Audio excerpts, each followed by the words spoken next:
Selamat pagi anak-anak. Hari ini kita akan mendengarkan renungan. Sebelumnya kita akan menyanyikan lagu Lingkup Piku.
Terima kasih Tuhan atas penyertaan-Mu Tuhan hingga saat ini Tuhan.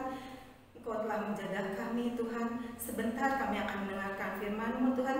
Kiranya Engkau akan berkati kami supaya kami bisa duduk diam mendengarkan apa yang ingin Engkau sampaikan pada kami. Tuhan, nanti saat kami belajar pun kiranya Engkau selalu menyertai kami supaya kami bisa mengerti apa yang diajarkan oleh guru-guru kami. Di dalam nama Tuhan Yesus kami berdoa. Amin.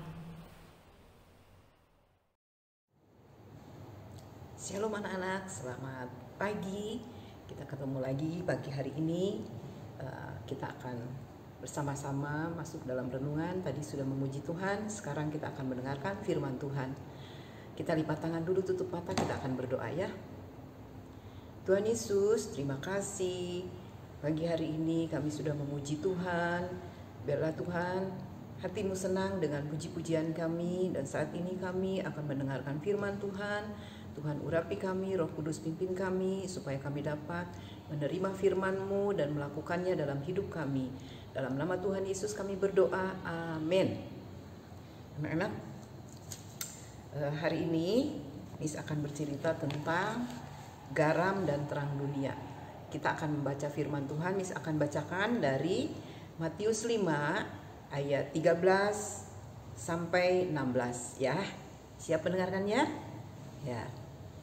Kamu adalah, judulnya garam dunia dan terang dunia. Kamu adalah garam dunia. Jika garam itu menjadi tawar, dengan apakah ia diasinkan? Tidak ada lagi gunanya selain dibuang dan diinjak orang. Kamu adalah terang dunia. Kota yang terletak di atas gunung tidak mungkin tersembunyi. Lagi pula orang tidak menyalakan pelita lalu meletakkannya di bawah gantang, melainkan di atas kaki dian sehingga menerangi semua orang di dalam rumah itu. Demikianlah hendaknya terangmu bercahaya di depan orang, supaya mereka melihat perbuatanmu yang baik dan memuliakan Bapamu yang di sorga. Anak-anak, hari ini firman Tuhan menasihatkan kepada kita supaya kita menjadi garam dunia dan terang dunia. Kita tahu anak-anak bahwa rasa garam itu adalah asin. Dan garam berfungsi membawa rasa di dalam masakan. Kalau misalnya mama memasak lalu lupa memberikan garam, tentu rasanya tidak enak. Nah, seperti itu juga kita anak-anak Tuhan. Tuhan meminta supaya kita membawa rasa, tentu saja rasa yang baik, rasa yang terpuji di hadapan Tuhan dan di hadapan sesama manusia. Yang kedua, terang. Terang itu berfungsi untuk memberikan cahaya, memberikan penerangan. Kalau di dalam suatu ruangan itu gelap, tentu memerlukan cahaya terang supaya kita nyaman tinggal di ruangan itu. Demikian juga kita anak-anak Tuhan, hendaknya terang kita bercahaya, karena banyak orang-orang yang belum mengenal Tuhan. Kita adalah anak-anak Tuhan yang sudah diterangi oleh kasih Tuhan. Oleh karena kita juga harus menerangi sesama kita. Nah, anak-anak, ada sebuah cerita akan bercerita. Ceritanya tentang seorang anak, bagaimana anak ini menjadi terang, ya. Ada seorang anak bernama Andi. Nah, Andi ini dia bukanlah anak yang ganteng, dia bukan anak yang pintar, dia bukan anak yang kaya, tetapi dia adalah seorang anak yang sederhana, ya. Dia sekolah di sebuah sekolah Kristen. Dia mempunyai banyak teman. Tetapi oleh karena kekurangan Andi kurang pandai, dia bukan orang yang kaya, juga bukan orang yang ganteng, tetapi Andi adalah orang yang dianggap sama teman-temannya orang yang banyak kekurangannya. Nah, anak-anak, Andi selalu dibully oleh teman-temannya. Apakah perbuatan ini baik? Tentu tidak baik, ya anak-anak. Kalau kita menjadi Andi, tentu kita akan sedih karena sering dibully, diasingkan oleh teman-temannya. Teman-temannya tidak suka sama Andi. Nah, kalau misalnya di kelas guru menyuruh anak-anak tolong ambilkan buku di ruang kepala sekolah, lalu anak-anak selalu mengatakan bahwa Andi ibu, Andi aja yang disuruh. Nah, Andi selalu mendapatkan perlakuan yang tidak baik. Andi sangat sedih sekali pada waktu itu dia mendapatkan perlakuan yang tidak baik dari teman-temannya. Lalu apa yang terjadi? Beberapa waktu kemudian ada seorang anak baru yang datang ke sekolah ini. Dia masuk di kelas Andi dan menjadi teman Andi. Namanya Theo, ya. Rupa-rupanya Theo ini adalah seorang anak yang manis, anak yang baik, ya.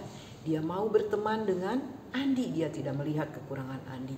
Apabila Andi mengalami kesulitan, Theo membantu. Apabila Andi tidak mengerti pelajaran, Theo membantunya. Dan Theo mau berteman dengan Andi. Nah, anak-anak, perbuatan Theo sangat terpuji. Nah, inilah yang dikatakan Theo menjadi garam dan terang. Dia merupakan teman yang membawa terang bagi kehidupan Andi. Dan mulai saat itu Andi bersemangat dalam sekolah. Dia senang, dia selalu ingin sekolah, ya, berbeda dengan pada saat Theo belum datang. Nah, teman-temannya yang lain melihat perlakuan Theo terhadap Andi, mereka pun perlahan-lahan berubah dan mau menjadi teman Andi. Nah, anak-anak, dari cerita tadi kita dapat melihat bahwa seseorang yang mempunyai hati yang baik, dia mau menerima teman apa adanya. Dia mau menjadi berkat bagi temannya. Itulah yang namanya dia menjadi terang, ya. Menjadi garam bagaimana? Kalau kita melihat teman-teman kita tidak baik atau perlakuannya tidak baik, jangan kita membalasnya. Tetapi kita menjadi anak-anak yang memiliki perkataan yang baik, perkataan yang membangun. Suatu saat pasti teman-teman kita juga akan berubah. Seperti halnya teman Andi tadi, ya, kita tetap bersabar, kita menyerahkan semuanya pada Tuhan. Kita menjadi anak yang menyenangkan dimanapun kita berada seperti Theo tadi. Ya, kita menjadi berkat. Karena apa? Kata Tuhan tadi, kalau kita menjadi garam dan terang yang memberikan rasa yang baik, yang menyinari orang-orang, Bapa kita akan dipermuliakan. Siapa Bapa kita? Tuhan kita Yesus Kristus. Karena sesungguhnya terang itu adalah Tuhan kita Yesus Kristus itu sendiri, ya anak-anak. Jadi mari kita baca satu ayat dalam firman Tuhan. Ayat ini mengatakan begini, di dalam Efesus 5 ayat 9. Karena terang hanya berbuahkan kebaikan dan keadilan dan kebenaran. Jadi terang itu berbuahkan keadilan, kebaikan dan kebenaran, anak-anak. Nah, hendaklah kita membawa terang dan kita menjadi garam yang membawa rasa yang baik di lingkungan kita berada. Baik di sekolah, di gereja, di rumah, dimanapun kita menjadi garam dan terang. Ya, sekian firman Tuhan hari ini, biarlah kita menjadi garam dan terang, dan supaya nama Tuhan dipermuliakan melalui hidup kita. Amin. Tuhan Yesus memberkati. Mari kita berdoa. Tuhan Yesus, terima kasih untuk firman Tuhan hari ini. Kiranya biarlah firman-Mu itu dapat kami lakukan di dalam hidup kami, Tuhan. Kami menjadi garam dan terang, kami menjadi berkat buat sesama kami, dan kami mau belajar memuliakan nama Tuhan. Tuhan yang memampukan kami melakukan firman-Mu. Terima kasih Tuhan Yesus, kami akan melanjutkan dengan belajar hari ini. Tuhan pimpin kami, Tuhan urapi kami, Tuhan beri hikmat kepada kami supaya kami tetap dapat mengikuti pelajaran dengan baik. Tuhan, kami juga mau berdoa untuk situasi saat ini di mana pandemi masih ada. Tuhan, kiranya tangan Tuhan yang penuh kuasa menghentikan semuanya supaya kami bisa lagi belajar bersama-sama dengan teman-teman kami di sekolah.